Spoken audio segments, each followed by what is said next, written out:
আমার ভাই কবরে। আজকে আলোচনা হবে মানবতা বিরোধীদের ফাঁসির জন্য, শেখ হাসিনার ফাঁসির জন্য। যারা 17 বছর আয়না ঘর বানিয়েছিল, যারা 17 বছর আলেম ওলামাদেরকে কষ্ট দিয়েছিল, যারা সাইফি হুজুরকে কষ্ট দিয়েছিল, কিন্তু আজকে আমরা কি দেখতেছি?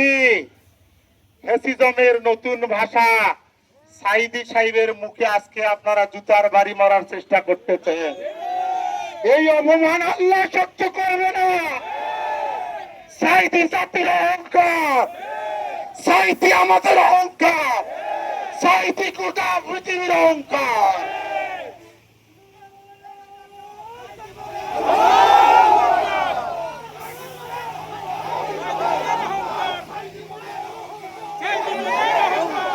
প্রিয় ভাইরা আমার, আজকের এই সমাবেশ থেকে আমরা সরকারের কাছে দাবি জানাতে চাই, অবিলম্বে গণহত্যাকারীদের বিচারের আওতায় এনে ফাঁসিতে ঝুলাতে হবে।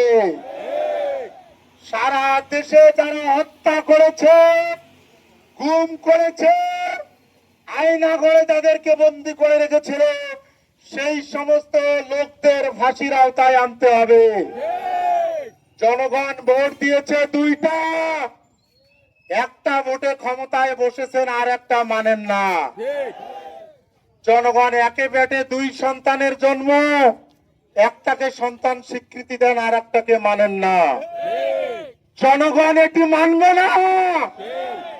সাইদি হুজুরের কথা কালকে শুনতেছিলাম, সবাই ক্ষমতায় গেলে মনে করে আমার পড়ে যাওয়ার সম্ভাবনা নাই, কিন্তু পড়ে যাওয়ার যে লিডটা থাকে ওই লিডটা তারা দেখতে পারে না। আমরা সরকারের কাছে দাবি জানাতে চাই, অবিলম্বে জুলাই যোদ্ধাদেরকে তাদের প্রাপ্ত মর্যাদা দিতে হবে। যারা অসুস্থ রয়েছে তাদের চিকিৎসার ব্যবস্থা করতে হবে। এবং এই যে দ্বিতীয় বর্ষ আজকে পালিত হচ্ছে, রাষ্ট্রীয়ভাবে জাঁকজমকপূর্ণভাবে এই স্বাধীনতা পালন করতে হবে।